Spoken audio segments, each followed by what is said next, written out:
this morning, I'm talking about from Matthew chapter 5, live more savory. Maybe you don't know this, but Lay's Potato Chips has come out with a line of flavors. They call it their passport to the world line of flavors. They say they want to take your taste buds on a global adventure. And they have flavors like Chinese Szechuan. They have Italian Marsala chicken potato chips. They have Korean barbecue, pad thai potato chips. Who knew? There's New York Reuben potato chips. And hold the phone, wait for this.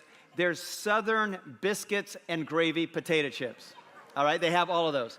And now Jesus says, your life should be just as savory. Your life should taste just like that. So open your Bibles with me to Matthew chapter 5. And I'm going to start in verse 13. We read this. You are the salt, or you are the flavor of the earth. But if the salt loses its saltiness, then how can it be made salty again? It is no longer good for anything except to be thrown out and trampled underfoot. Then he says, you are the light of the world. A town built on a hill cannot be hidden.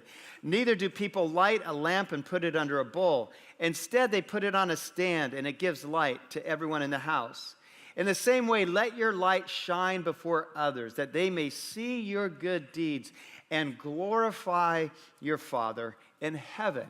So this sermon that Jesus gives, this Sermon on the Mount, I think it's an exercise in culinary spirituality. Jesus gives us a recipe for living a life to spice up bland spiritual lives. He gives us ingredients to live a life that really honors God. I think when Jesus was preaching this sermon, he doesn't use language like you are a Christian. He says your branding is you are salt. And he says you are to go out and flavor the places that I put you every day. I think maybe it's possible when Jesus was preaching this sermon, I think maybe he was hungry. I say that because we know scholars say he was on the side of a hill outside of Capernaum on the north end of the Sea of Galilee. And from where he's preaching, he could see the Sea of Galilee. And that's where he went fishing with all of his friends. And we know that whenever they came back from fishing, they would beach the boat, stoke a fire, and start to fry some fish. Most likely, if it's fish from the Sea of Galilee, he would be thinking about eating catfish or sardines. Yum. You know, that's what he would be thinking about. But I think he might have been thinking this because we read in Matthew 5:6, the Message Bible says it like this. You're blessed when you've worked up a good appetite for God. That's why I say he was hungry. He's food and drink and the best meal you've ever eaten. Jesus' entire point here in this passage on salt and light is that you have a kingdom message. But the kingdom message is not just something that you are to speak. The kingdom message is a way that you live. It's a way of being in this world. In other words, I think he's telling us you are like a living beatitude. I have this key idea in your handout, and I hope you take this thought home with you. I have Jesus invites you to flavor your world, giving people a taste of God, a taste so good that they cannot resist. I hope that's how you start to live this life. So what does Jesus mean when he says you are the salt of the earth? I think there's several qualities of salt that he wants to see in our lives. The first one is this. If you know much about salt, you know that salt enhances flavor. So let's read our text again, the main verse, verse 13. You are the salt of the earth. But if the salt loses its saltiness, move down, it's no longer good for anything. And I think Jesus is telling us of all the qualities when you think about salt. The first one is go out and enhance the world that I've put you in. Enhance the lives of people around you.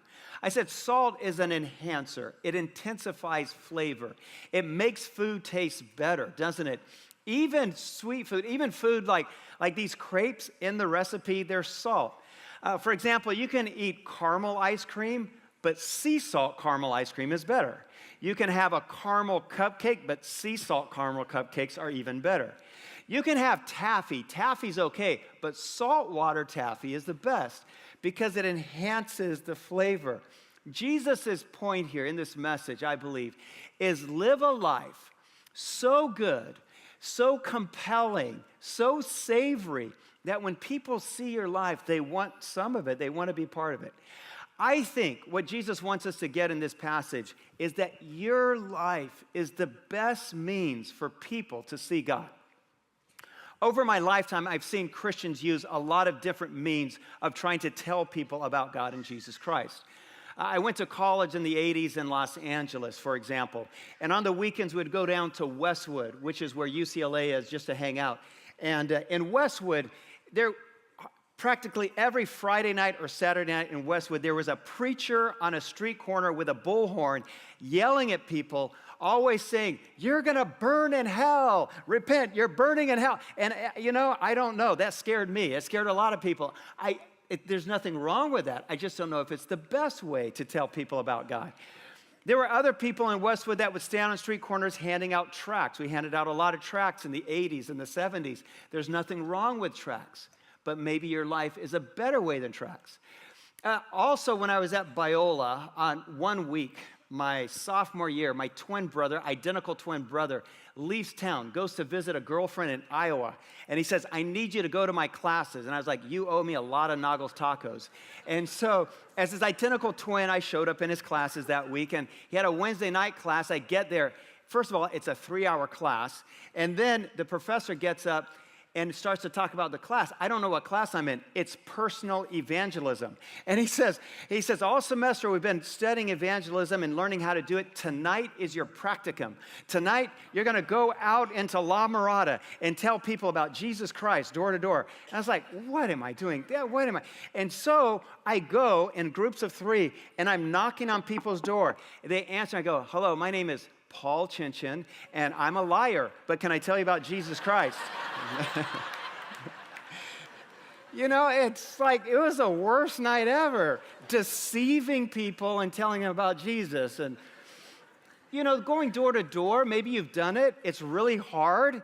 There's nothing wrong with it. But I think Jesus is telling us there's a better way, that your life flavoring the places where God puts you is maybe the best way. I want to say specifically, probably in your places of work. Most of you are hard workers. You have great careers. You're spending 40, 60 hours a week at work. God has put you there not just to earn a paycheck, but to flavor the places that He has put you with your time, to let people see your life. If I were to ask you this question, what kind of taste are you leaving in the mouths of people in your workplace? What would you say? Because I think we can either leave a taste that is a good taste, or you can leave a bad taste. For example, Jesus talks about a bland spirituality. To people who live bland and bitter lives, Jesus says in verse 13, "If you lose your saltiness, how will people taste your godliness?" You'll be like a soy burger on a gluten-free bun. That's what you're going to taste like. That's what Jesus is saying. And He's saying a bland life is no good. A bitter life maybe is even worse if you're leaving a bitter taste. If you're leaving the taste of lima beans in people's mouths, that's not good. Maybe it's not my mother ever did this, but maybe your mother made you sit at dinner till like 8 o'clock at night till you ate your lima beans. It's Mother's Day, so I'm not going to say she actually did this, and she's here. But I don't care for lima beans now. But if your life is like that, it's time to live differently. We have this idiom in our country, don't we? We say, "They left a bad taste in my mouth." Right? You've heard that? Maybe you sat in a meeting, and when you left the meeting, you said to your coworkers, "There was so much dishonesty in that meeting, it left a bad taste in my mouth." I hope that as a follower of Jesus Christ, you're not leaving a bad taste in people's mouths. If you're going around not having integrity or insulting people or belittling people in your job, in your workspace, then please don't tell them you're a follower of Jesus Christ, because your flavoring should be much different. I think we can either live bland and bitter lives, like Jesus warned against, or we can be salt. We can live sweet and savory lives. I think that's a lot better. It's kind of like this, as we keep working on the food analogy. We were in Los Angeles. Veronica and I were visiting my son, who was in college in LA. And he said, hey, Dad, there's this restaurant that I like in Hollywood. It's called Roscoe's Chicken and Waffles. Can I see the hands? Can I see the hands right now? All right. I didn't know what he was talking about. It's soul food, and it's the best food. So we drive down to Hollywood. We go to, and at Waffles, at Roscoe's, they're putting waffles and fried chicken on the same plate. You know, I've been alive for decades, and I've never seen this or heard about it.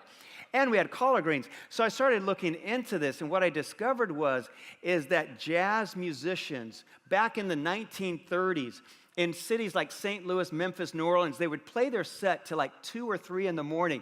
And then when they left, they were hungry, so they would look for a southern diner that would still open. And that late at night, they still had fried chicken from the night before, and they were already mixing up waffle batter for the next morning. And so these jazz creatives plated them together.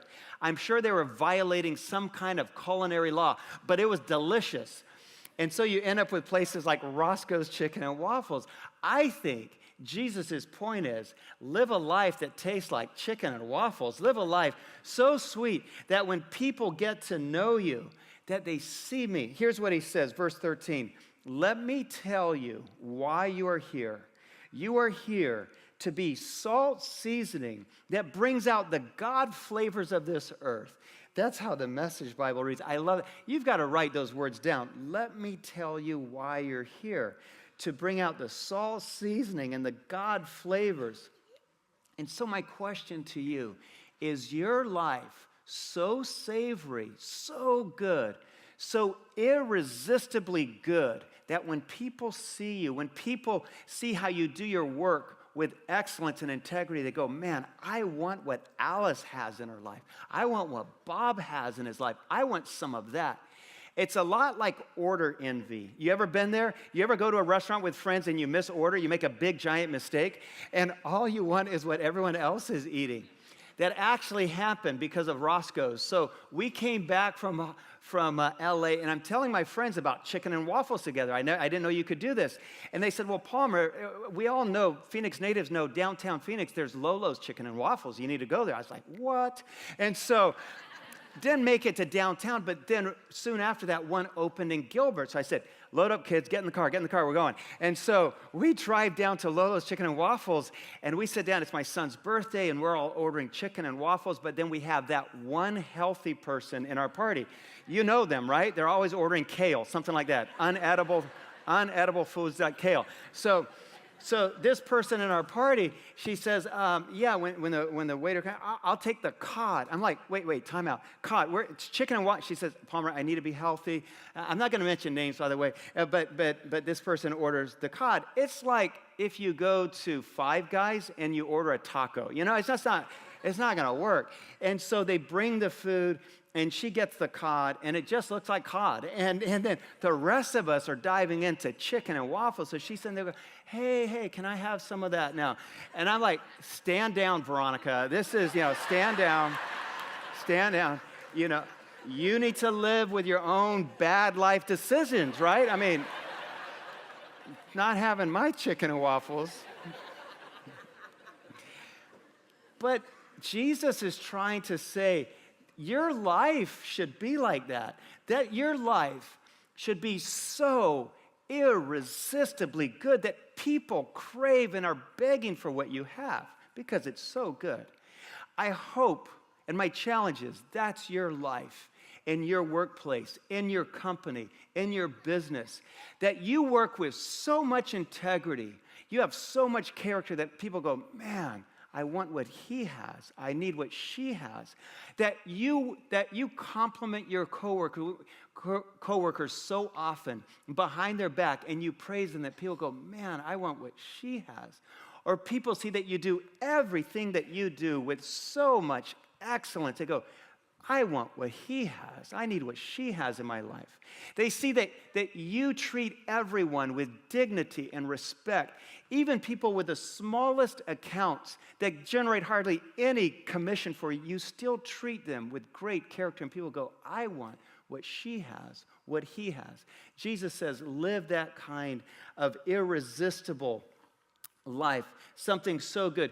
You, like I said, are a living beatitude to this world. I'll say this next. I said we're talking about the characteristics of salt, the qualities of salt, and how Jesus wants to see them in our lives. I said salt enhances flavor. Maybe you already knew this. Salt also is a preservative. And Jesus, we know, would know this quality of salt. In Matthew chapter 5, let's go back to verse 13 where we started, and he says, "You are the salt of the earth, but if the salt loses its saltiness, how can it be made salty again? It's no longer good for anything except to be thrown out and trampled underfoot." You see, salt was used on meat to preserve the meat. But after so long, the salt would just turn into nothing more than dirt, and you'd have to throw it away. But when salt was salty, it preserved the meat. Salt is like the world's oldest preservative. Long before refrigeration, people used it to keep food alive. Salt has this way of acting as an antibiotic. It kills bacteria. And so if meat is covered in salt, it will store and keep for weeks, even months, or even longer than that. Salt also does this. When you put it on meat, the meat retains its color. It stays bright. It looks like you could still eat it. Have you ever left a steak sitting on the counter by mistake all afternoon? You come back and it's gray and muddy. It looks like a soy burger. And you're like, it's because there's no salt on it. But you put salt on it and it's healthy. And Jesus says your life is like that. Your life is like something God has put in this world to preserve God's values. Let me read this, verse 14. Bring out the God colors in this world. God is not a secret to be kept. We're going public with this. How do you like that? But you have a preserving responsibility. The word preserve, it means to cause something to last. It means to keep something alive. One of your great God-given responsibilities is to keep his values alive and for people to see in our culture, in our neighborhoods, in your companies, and in your workplaces, values like honesty and integrity. These are godly values, and people need to see it in you. Values like holiness and righteousness. You set the standard. You show people where the bar is. You remind them why a life that is lived holy and pure is valuable and good. You are a preserver of that. You are a preserver of justice. In your workplace and in your neighborhood, you treat everyone with dignity and respect, and you remind people that justice is a godly value. You are the preserver of that. You are God's preserver of his characteristics like love and compassion. I hope that in your workplace, in your neighborhood, you show so much concern, so much care, so much compassion that people go, who would live like that? Who lives like that? And people will start to say, followers of Jesus Christ. That's why Jesus says, be salty. You are the salt of the earth. All right, here's the next quality of salt that maybe you don't even know about. Salt is a connector. It connects things together. It's a binding agent.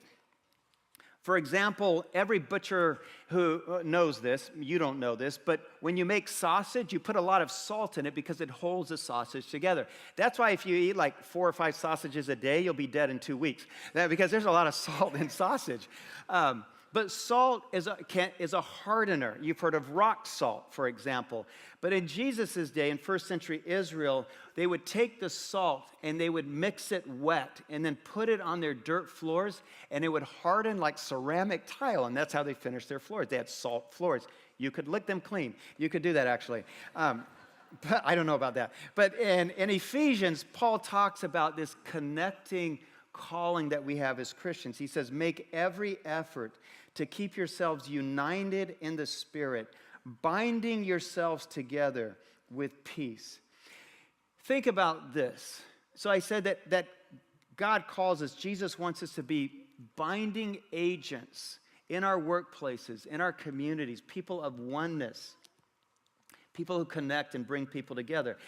If I were to ask you about in your company, is there someone who creates confusion and disunity? You would all name them, right? Their names on the tip of your tongue, because we all know those people. My challenge is, don't be that kind of person. There are some people who are constantly creating disunity and division and confusion, but not godly people. Salty people bring people together.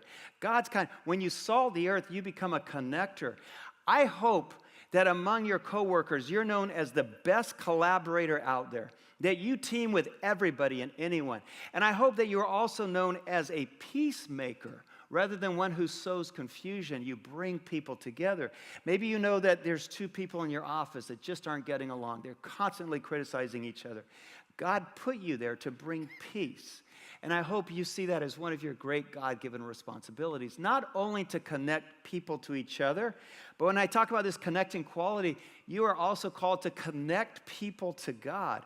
That I hope that when people see your life, they connect the dots and they see that something good is in your life because of God, and they desire God because of you. When I ever talk about connectors, I always think about a story that Erwin McManus shares in his book, Chasing Daylight. I've gotten to know Erwin a little bit, and he writes about a guy in his church named Dave. And Dave is a true connector because he's a UPS driver. They talk to like 800 people a day, something like that. So Dave, on his route, was telling Erwin about a guy that he got to know named Rob. And Rob was at a gas station in Santa Monica, right on the corner of Santa Monica Boulevard and 12th Street. And he said Rob was a talker. Every time he stopped at the gas station, he would come out, meet him as he signed for the delivery, walk into the shop, then back to the truck, waited for him to open and close the door. And he was always, even if he had a delivery across the street, Rob would show up and he would chat with him the whole time. He was just one of those guys. And then after he knew him for a couple of years, Rob stood by the truck as he made a delivery. He says, I have something for you today. And when Dave comes back to drive away, he hands him an envelope through the window. And so as he's driving down Santa Monica Boulevard, he opens this envelope, and it's an invitation to Rob's wedding.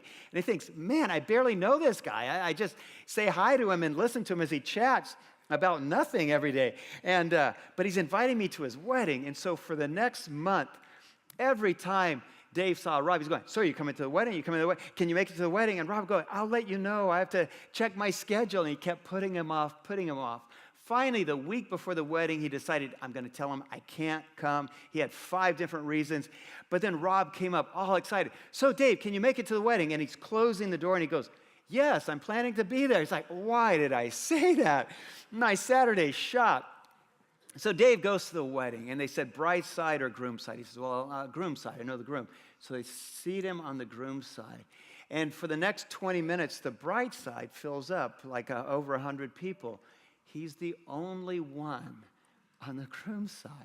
The pastor gets up to start the service, and he notices there's just one guy, so he makes people move across the aisle. And he sits through the wedding, and he thought, okay, well, I've done what I should do. And he starts to head to his car, and Rob catches him on the sidewalk. He goes, hey, you coming to the reception? He's like, oh, yeah, on my way. And he thought, there goes my afternoon. Dave goes to the reception, and at the reception, Rob gets the mic, and he thanks all the guests for coming. And then he says this. He says, but most importantly, I want to thank my best friend in the world, Dave, for coming to my wedding. And you don't know that. But every day, you are connecting with people like that. Here's what happens next. Dave gets to know his wife, and then he starts to mentor them. And then Rob and his wife give their lives to Jesus Christ, all because Dave took the time to connect. You think it's an inconvenience, but God puts people in your path every day that he needs you to connect with and then connect them to God. That's part of your responsibility in being the salt of this earth. All right, one last quality of salt that I want to point you to, and it's this. Salt is life-giving. In verse 16, going back to Matthew chapter 5, we read, in the same way that you let your light shine before others, he says this, that they may see your good deeds, that they may see your good life, and glorify your Father in heaven. And Jesus, his ultimate point here is that when people see your life and get to know you, is that you point them to this life-giving eternal source, Jesus Christ. As the salt of the earth, you are life givers. You are God's means of people discovering eternal life. And so you can't miss that. And I'm convinced that this is one of Jesus' great points in talking about salt. Because maybe you don't know this, but you cannot live without salt. Doctors say you can go maybe 7 days without salt, but if you have no salt intake, 0, and even if you have all the water to drink, you will die because your electrolyte balance goes way out of whack and you can't live without salt. In fact, there was a guy just last week, a young man, a Taiwanese guy, he was outside of Kathmandu hiking the Himalayas. His name is Li Ang from Taiwan, and he gets lost in the Himalayas. For 47 days, they find him alive. They said, "How did you survive, Li Lang, something like that?" Anyway, so, and he says, "Well, I found a creek, I had water, and I had a bag of salt. So all I had was salt, and they kept him alive for 47 days." Your life, Jesus put you here to be the salt of this earth, to be a living beatitude, that people see in you the things that are life-giving, that you are God's peacemaker, you are his hope bringer, you are his mercy giver, you are his love spreader, you are a living beatitude. That's why Jesus says, may people see your life. And then because of that, they give glory to God and they desire God. So my challenge to you this morning is to go out and be a living beatitude with your life.